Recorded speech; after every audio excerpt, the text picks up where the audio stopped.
To oni mówią o wyższości państwa, o jego wyższości nad jednostką i przewidują, że państwo obejmie władzę nad całym światem. To oni koncentrują na sobie całe zło tego świata. Więc kiedy dyskutujecie o zamrożeniu potencjałów nuklearnych, postarajcie się uniknąć grzechu pychy, która mogłaby was popchnąć do stwierdzenia, że obie strony tego sporu mają rację, że ignorując fakty i historię, zignorujecie agresywne działania imperium zła i stwierdzicie, że wyścig zbrojeń jest po prostu nieporozumieniem, a nie walką prawdy z kłamstwem i dobra ze złem.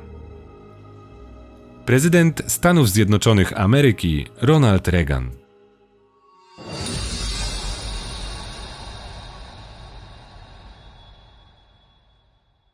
Kryptonim 3000. Nuklearny sekret Polski Ludowej.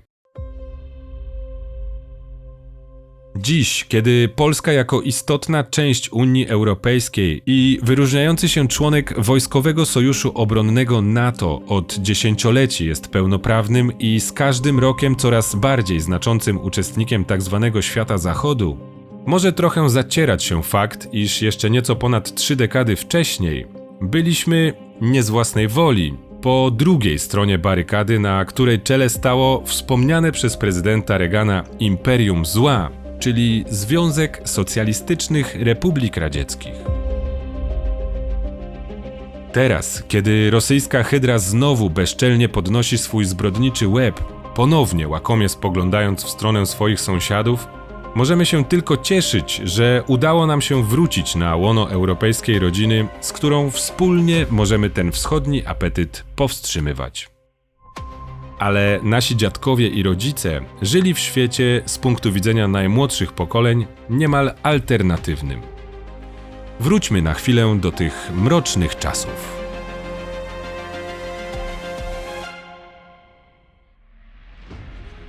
Historia skrywa wiele tajemnic, ale niektóre wychodzą na światło dzienne dopiero po wielu latach.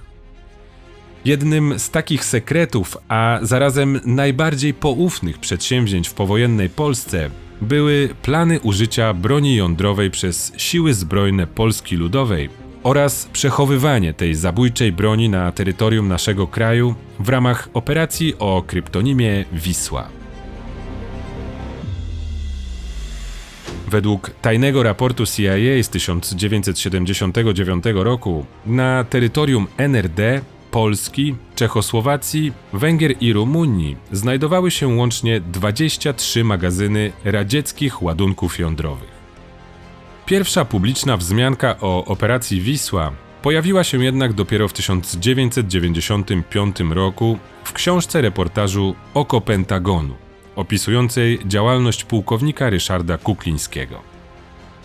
To właśnie on w wywiadzie z 1993 roku ujawnił, że broń jądrowa była składowana na terenie PRL, choć nie znał dokładnych lokalizacji.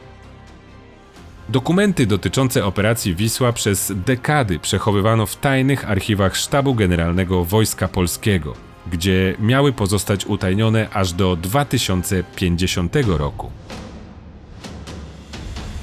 Losy tych dokumentów odmieniły decyzje podjęte w latach 2005-2006, kiedy specjalna komisja Ministerstwa Obrony Narodowej i Instytutu Pamięci Narodowej podjęła działania na rzecz ich odtajnienia.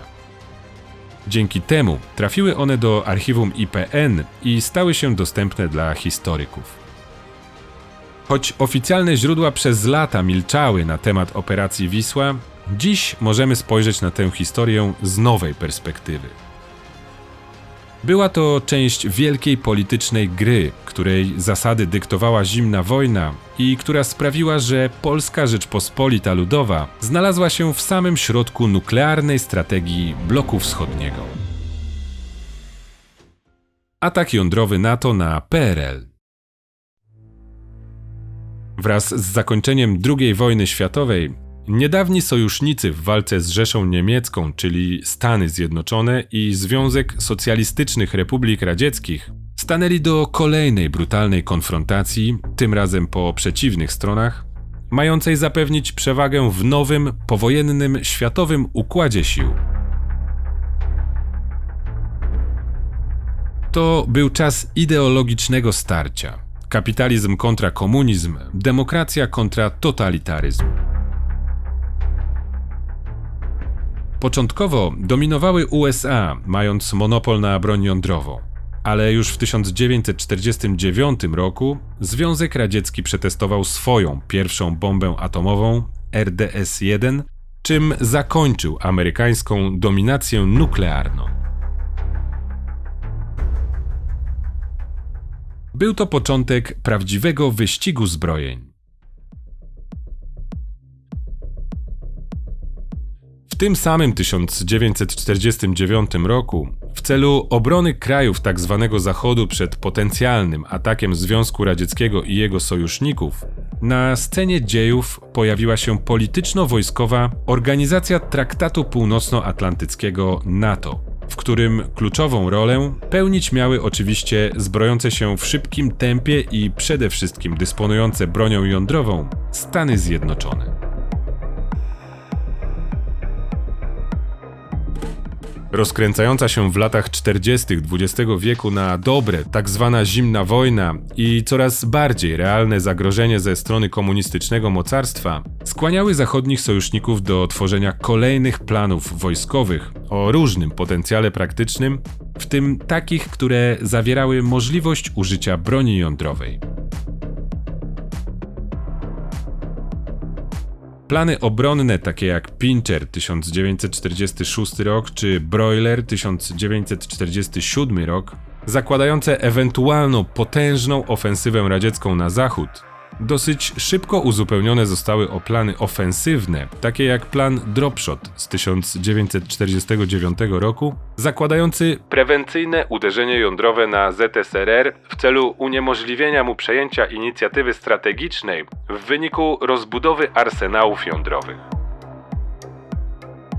W początku lat 50., kiedy Rosjanie dosyć szybko nadganiali amerykański potencjał atomowy, świat wszedł w szaloną erę MAD – Mutual Assured Destruction, czyli strategii wzajemnie zagwarantowanego zniszczenia.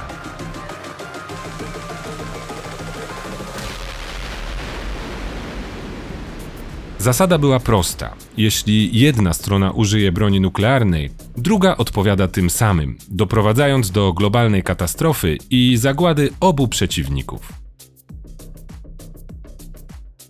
Doktryna, która opierała się na teorii odstraszania i miała zapewnić względnie stabilny, choć niepozbawiony napięć, pokój dla wszystkich dysponujących potężnymi arsenałami jądrowymi stron, ostatecznie stała się przyczynkiem do niekontrolowanej zbrojeniowej rywalizacji.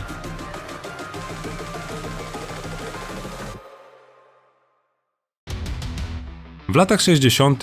potencjał zgromadzony w ramach Paktu Północnoatlantyckiego obejmował już setki wyrzutni rakietowych, tysiące samolotów bojowych i dziesiątki dywizji gotowych do akcji. A Stany Zjednoczone, dysponujące potężnym arsenałem broni atomowej, w tym bombowcami strategicznymi B-52, rakietami balistycznymi z lądowych silosów oraz pociskami odpalanymi z atomowych okrętów podwodnych, w kontekście coraz większej eskalacji napięć i wybuchu ewentualnego konfliktu musiały znowelizować istniejące plany wojskowe, wyznaczając także aktualne, konkretne cele. W co uderzyć i z jaką siłą? Tak narodził się SIOP-62, czyli Single Integrated Operational Plan. Zatwierdzony przez prezydenta Dwighta Eisenhowera pod koniec 1960 roku i wdrożony 1 kwietnia 1961 roku, pierwszy kompleksowy plan wykorzystania amerykańskiego potencjału jądrowego, uwzględniający możliwość nuklearnego uderzenia wyprzedzającego na blok wschodni.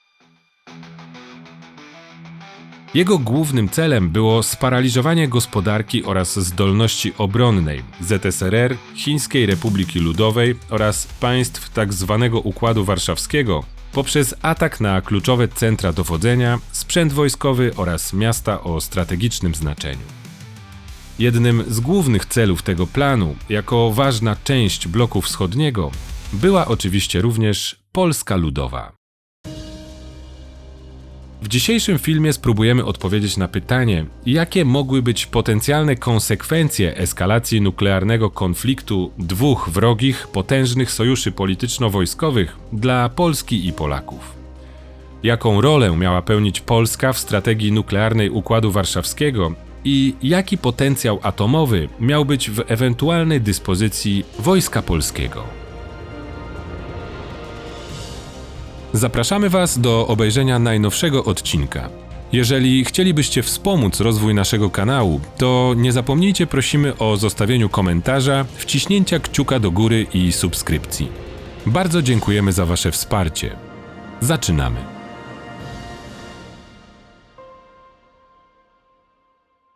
Konflikt nuklearny. Plany i założenia. Na początek przenieśmy się do wczesnych lat 60., kiedy to dosyć odważna i mocno konfrontacyjna wobec USA polityka radzieckiego przywódcy Nikity Chruszczowa oraz nieugięta postawa amerykańskiego prezydenta Johna Kennedy'ego doprowadziły do największego kryzysu w historii powojennego świata, czyli tzw. kryzysu kubańskiego, podczas którego świat stanął na krawędzi nuklearnej konfrontacji. I prześledźmy tajne dane z polskiego ćwiczenia dowódczo-sztabowego zorganizowanego w 1962 roku pod kryptonimem Burza 62.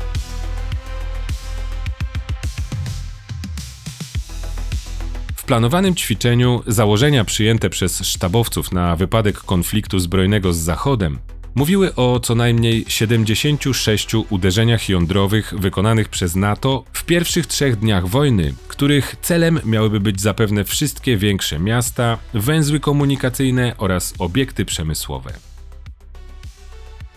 Wśród przewidywanych działań znalazły się m.in. ataki 300-kilotonowymi bombami atomowymi na Wrocław, Warszawę, Nową Hutę i Brześć.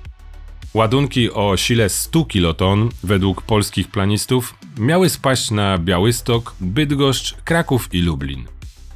75 kiloton skierowano na Szczecin, Rawę Ruską i Dorohusk, a 16 kiloton na Gubin, Olsztyn i Mińsk Mazowiecki. Te w niektórych przypadkach zapewne nieoczywiste lokalizacje to centra dowodzenia i kluczowe węzły komunikacyjne, które miały zostać całkowicie wyeliminowane.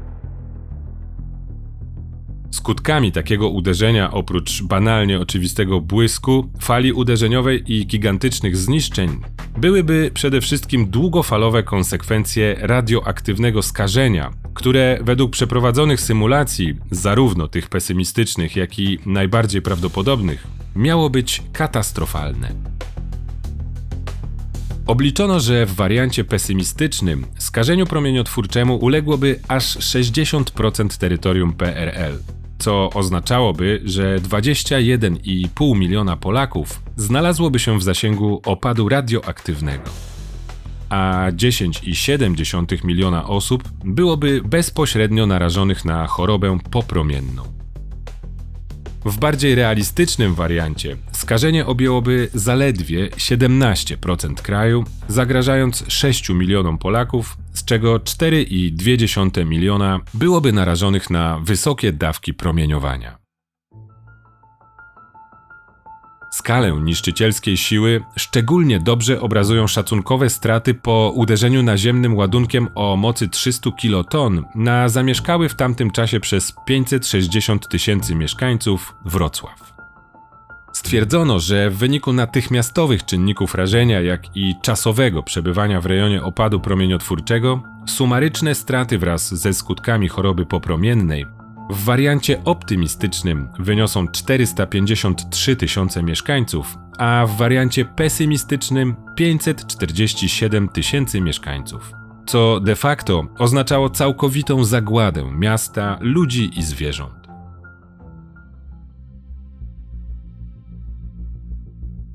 Kolejne lata przynosiły jeszcze bardziej ponure wizje konfliktu z udziałem broni jądrowej. Według opracowania Szefostwa Wojsk Chemicznych z 1973 roku, zmasowane uderzenie Sojuszu Północnoatlantyckiego przewidywało od 220 do 300 eksplozji jądrowych o łącznej mocy kilkunastu megaton. Wśród nich około 30% uderzeń miało być naziemnych, co dodatkowo zwiększyłoby skalę skażenia. Straty ludności cywilnej miały wynieść od 25 do 30%, z czego 10% miało być stratami bezpowrotnymi.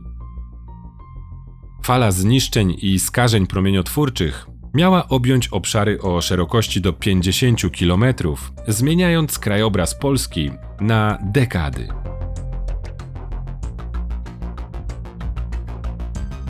O jeszcze większej skali użycia broni jądrowej przez wojska NATO jest mowa we wnioskach z oceny zagrożenia opracowanych w 1989 roku.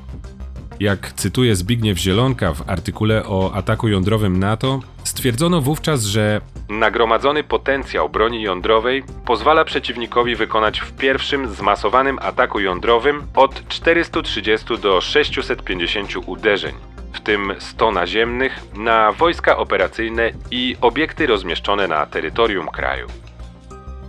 Skutkowałoby to powstaniem rozległych stref skażeń terenu obejmujących od 30 do 40% pasa działań frontu wojsk Układu Warszawskiego i do 50% pozostałej części kraju. Plany użycia broni jądrowej przez Wojsko Polskie. Związek Sowiecki oczywiście nie postrzegał odstraszania jądrowego jako jedynie narzędzia obrony. Wręcz przeciwnie. Dla radzieckich strategów był to środek nacisku. Metoda zmuszania przeciwnika do ustępstw politycznych przy jednoczesnym zachowaniu pozorów równowagi nuklearnej. Samo słowo odstraszanie w krajach Układu Warszawskiego miało jednoznacznie negatywny wydźwięk i było utożsamiane wyłącznie z działaniami podejmowanymi przez wrogi imperialistyczny Zachód. W nomenklaturze stosowanej w państwach bloku wschodniego zamiast o odstraszaniu mówiono o strategii powstrzymywania. Choć jednak jak to bywa u naszego wschodniego sąsiada, przewrotnie były to plany o charakterze wybitnie ofensywnym.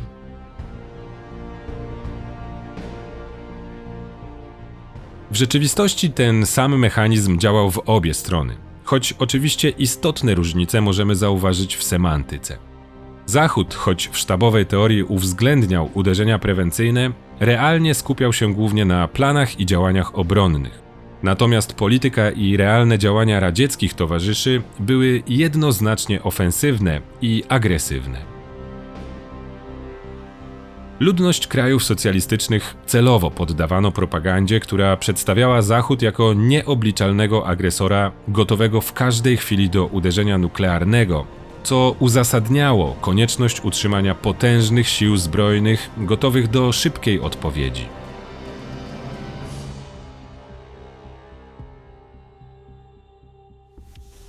W kontekście takiej strategii militarnej Związku Radzieckiego oraz kompletnie nie mającej zamiaru ocieplać się zimnej wojny, także w Polsce szczególnego znaczenia stopniowo nabrał rozwój wojsk rakietowych.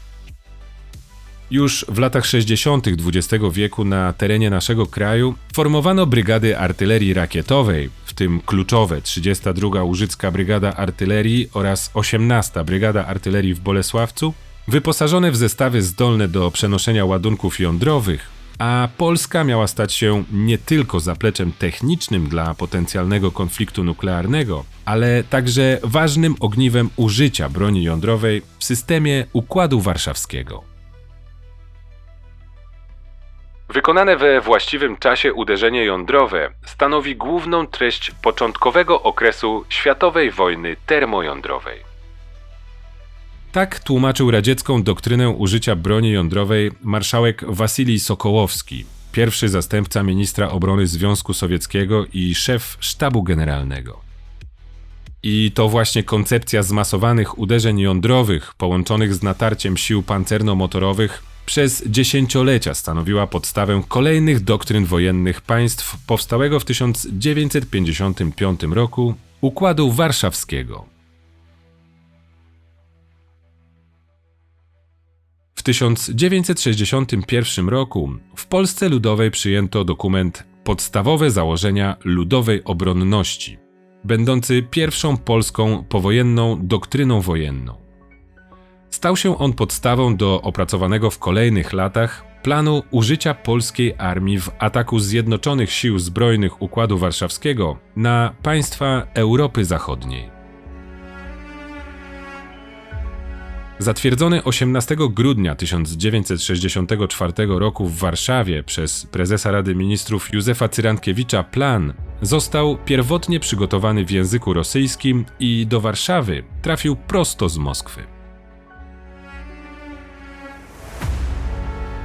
Ostatecznie wprowadzono go w życie 28 lutego 1965 roku, gdy podpisał go polski minister obrony narodowej marszałek Marian Spychalski. Zgodnie z jego zapisami, wojsko polskie w sile frontu, a więc kilkuset tysięcy żołnierzy wspartych sprzętem pancerno-motorowym, miało zostać zaangażowane na północnym kierunku strategicznym, obejmującym dwa kierunki operacyjne: północno-nadmorski oraz jutlandzki. Szerokość pasa natarcia wojsk zgodnie z założeniami wynosiła od 200 do 250 km, a dzienne tempo od 50 do 80 km w głąb terytorium przeciwnika. Dla frontu nadmorskiego, polskiej formacji przewidzianej do tych działań na zachodnioeuropejskim teatrze działań wojennych, przewidziano wówczas przydzielenie 91 głowic jądrowych. Ładunki te rozdzielono między różne systemy rakietowe, od zestawów 2K6 Łuna przez 9K51 aż po 9K72 Elbrus o różnej mocy. Od skromnych 8 kiloton aż po potężne 100-kilotonowe ładunki zdolne do zmiecenia z powierzchni Ziemi całych obszarów.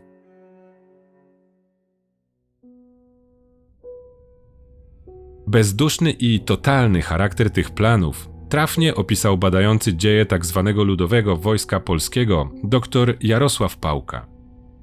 W początkowej fazie konfliktu przewidziano użycie broni masowego rażenia przenoszonej za pomocą rakiet z głowicami nuklearnymi i bomb lotniczych. Takie działania doprowadziłyby do zniszczenia miast przeciwnika i przyniosłyby zagładę ludności cywilnej, ale i same wojska układu poniosłyby ogromne straty sięgające 60% stanu. Większość żołnierzy zmarłaby na skutek choroby popromiennej.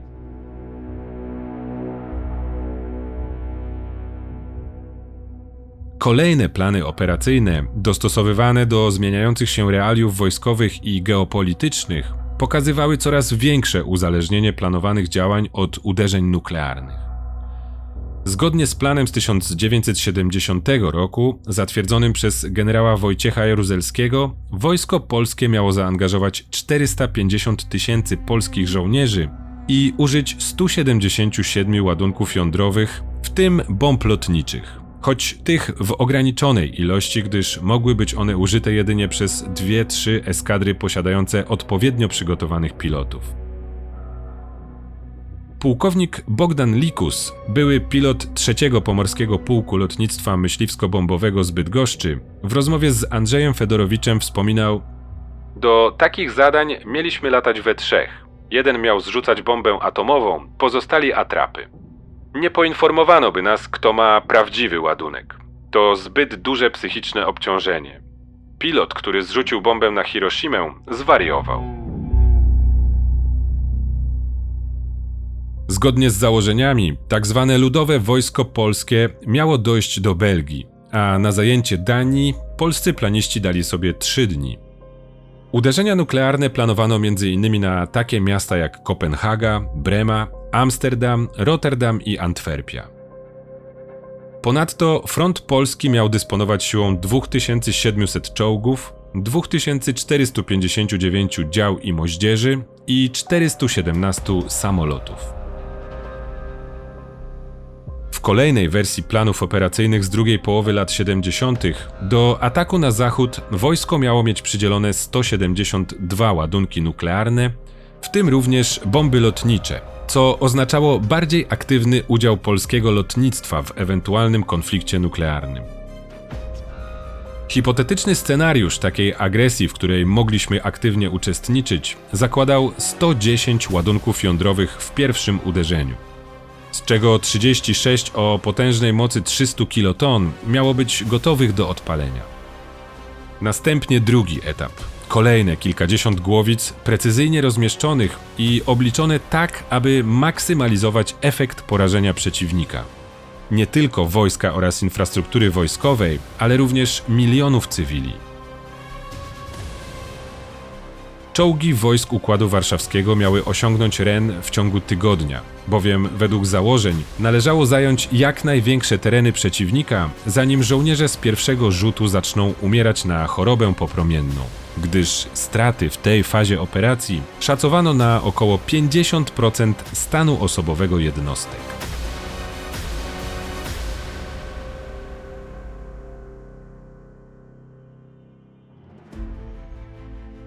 Ostatnich zmian, które jeszcze bardziej zwiększyły skalę potencjalnego nuklearnego rażenia polskich wojsk w ramach ataku sił Układu Warszawskiego na zachód, dokonano w 1986 roku.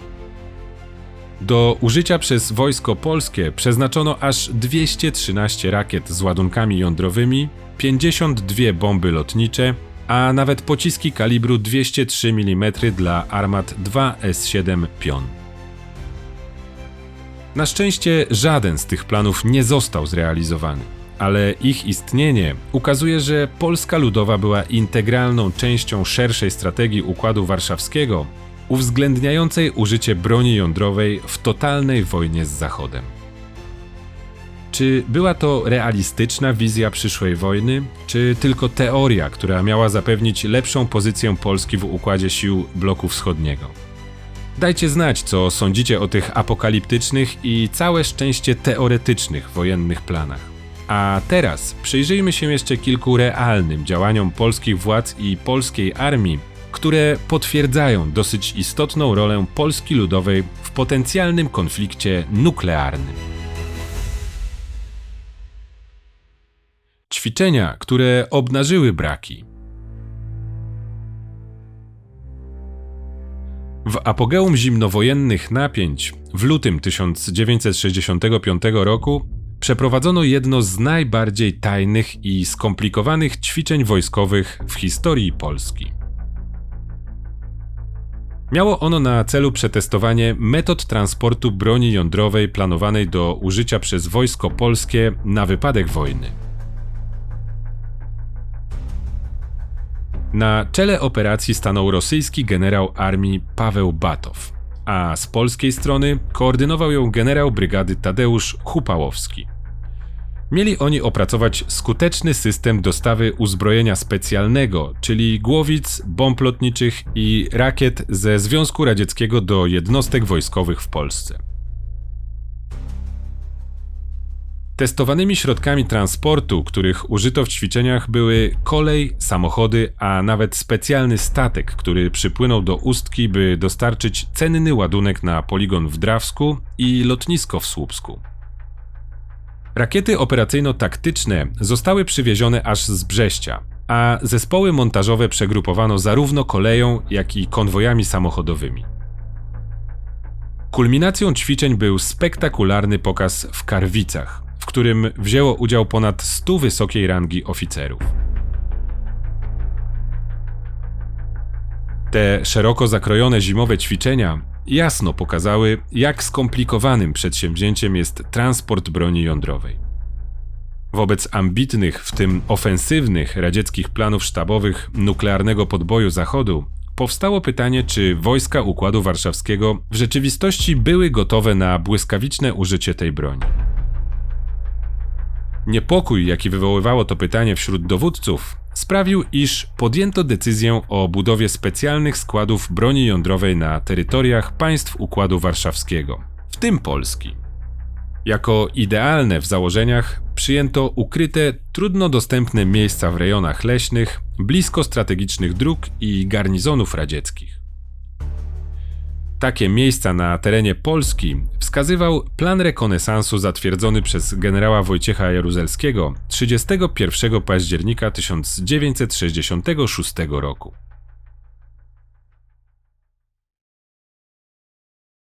Operacja Wisła. Tajne plany rozlokowania broni jądrowej w Polsce. Początkowo polskie oddziały dysponowały jedynie środkami przenoszenia broni masowego rażenia.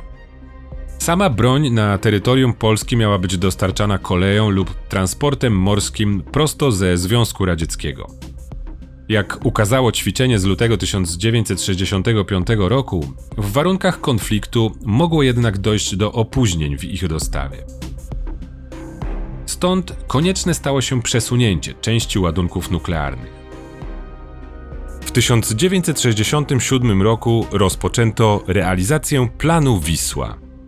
25 lutego w Moskwie minister obrony narodowej Związku Radzieckiego marszałek Andrzej Greczko oraz minister obrony narodowej PRL marszałek Marian Spychalski podpisali porozumienie między rządem Polskiej Rzeczypospolitej Ludowej a rządem Związku Socjalistycznych Republik Radzieckich o środkach podjętych w zakresie podwyższenia gotowości bojowej wojsk. Na mocy tego porozumienia w okolicach Podborska, Gródka i Trzemeszna Lubuskiego zaczęto budowę zespołów, schronów, magazynów, głowic nuklearnych. Obiekty zaprojektowane przez inżynierów radzieckich, choć stanowiły własność PRL, to od chwili złożenia w nich amunicji jądrowej miały przejść w wyłączne zarządzanie i użytkowanie przez stronę sowiecką, a dokładnie oddziałów z Grupy Armii Północ. Dopiero w przypadku konfliktu obiekty i przechowywane tam głowice Sowieci mieli udostępnić polskiej armii. Ładunki i głowice miały być przejęte w uprzednio ustalonych miejscach przez specjalistyczne jednostki Wojska Polskiego, polowe techniczne bazy rakietowe i dostarczone w rejony zgrupowań wyrzutni rakietowych już przez stronę polską. Decyzja o budowie składów broni jądrowej została podjęta, a projektanci zabrali się za tworzenie obiektów o najwyższej możliwej klasie tajności i bezpieczeństwa. Każdy z tych obiektów podzielono na dwie strefy. Techniczną, gdzie znajdowały się umocnione składy, miejsce do konserwacji ładunków jądrowych oraz magazyny materiałów wybuchowych, oraz administracyjno-gospodarczą, która przypominała samowystarczalną mini-bazę wojskową, sztab, koszary, izba chorych, a nawet kasyno oficerskie i kawiarenka. Oczywiście nie zapomniano o obronie. Ogrodzenie typu sosna, masywny betonowy parkan o wysokości 2,5 metra oraz zasieki z drutu kolczastego miały skutecznie odciąć dostęp osobom niepowołanym. Każdy wjazd był pilnie strzeżony. Wartownia kontrolowała ruch, a w garażach czekały gotowe do działania pojazdy wojskowe.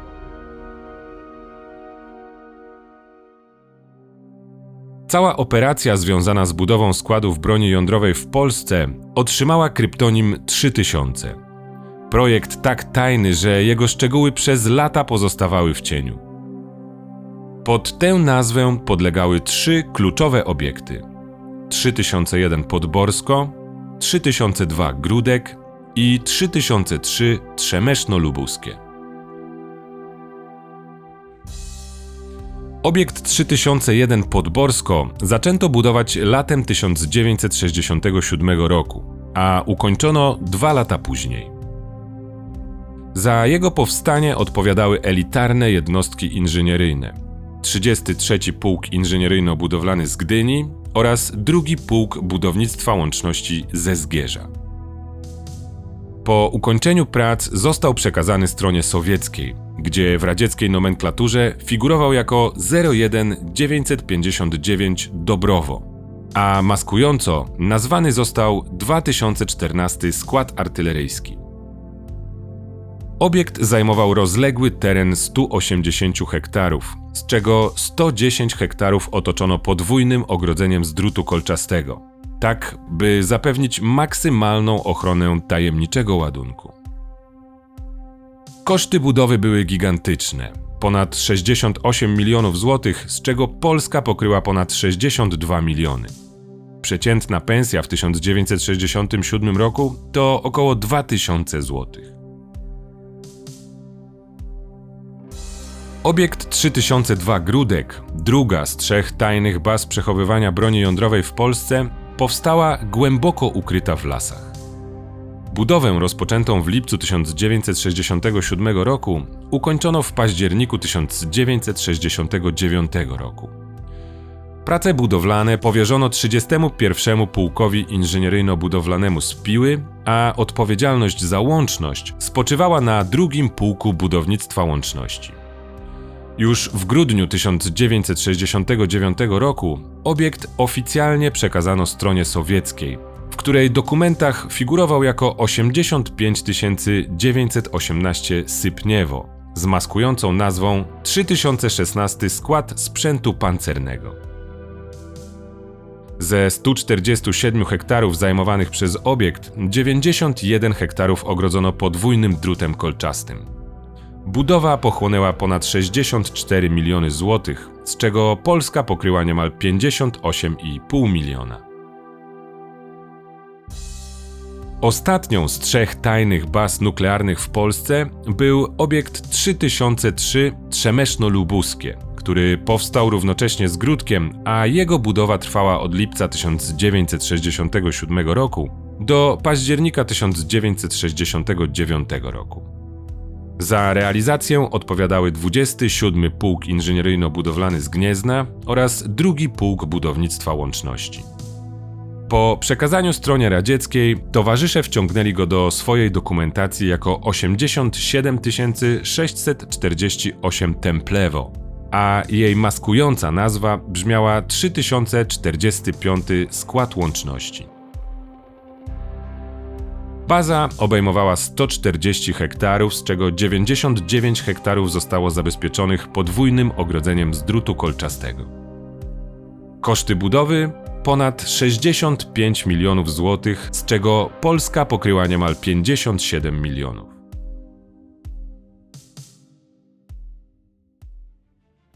Według zachowanych danych z początku 1986 roku w Polsce znajdowało się 178 głowic jądrowych.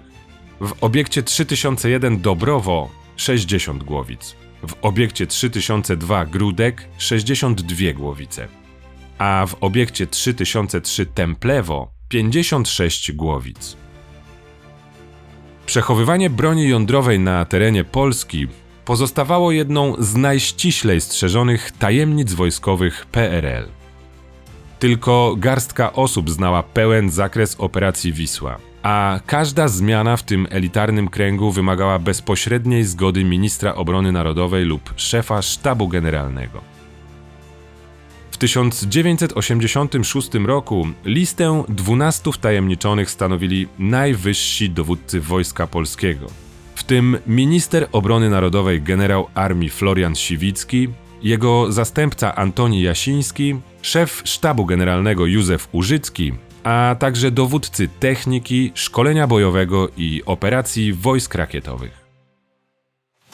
Tajna sieć baz przechowywania i obsługi rakiet Układu Warszawskiego w Polsce obejmowała także techniczne bazy rakietowe podporządkowane północnej grupie wojsk Armii Radzieckiej.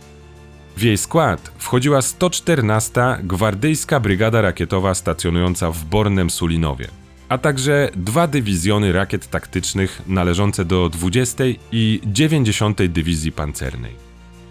Uzbrojenie tych jednostek nie odbiegało od wyposażenia wojsk rakietowych Wojska Polskiego. Ich arsenał obejmował systemy operacyjno-taktyczne 9K-72 Elbrus, a także 9K-52 Łuna-M, które w latach 80. zaczęto stopniowo zastępować kompleksami Toczka. Polowe techniczne bazy rakietowe funkcjonowały w kluczowych lokalizacjach: Strachowo, Białogard, Borne Sulinowo i Duninowo. Czy rzeczywiście przechowywano tam broń jądrową na stałe, czy może tylko okresowo? Na to pytanie historycy wciąż nie mają jednoznacznej odpowiedzi. Nie wiadomo również, do kiedy dokładnie broń ta była wycofana z naszego kraju. Prawdopodobnie był to przełom lat 80. i 90., ale o kulisach jej wycofania praktycznie nic nie wiadomo. 9 kwietnia 1991 roku z garnizonu Borne Sulinowo wyruszył transport kolejowy przewożący jednostkę rakietową. Być może znajdowała się tam również broń jądrowa. 28 października 1992 roku ostatnia radziecka jednostka bojowa opuściła Polskę. Do końca roku wszystkie obiekty zostały przekazane Polsce. W administracyjnej części obiektu 3001 Ministerstwo Sprawiedliwości zlokalizowało zakład karny. W podziemiach obiektu 3001 funkcjonuje filia Muzeum Oręża Polskiego w Kołobrzegu. Pozostałe obiekty, pozbawione ochrony, zostały rozgrabione. Dajcie znać, czy znacie wymienione obiekty i co sądzicie zarówno o nuklearnych planach Związku Radzieckiego, jak i naszym polskim w nich uczestnictwie. Do usłyszenia.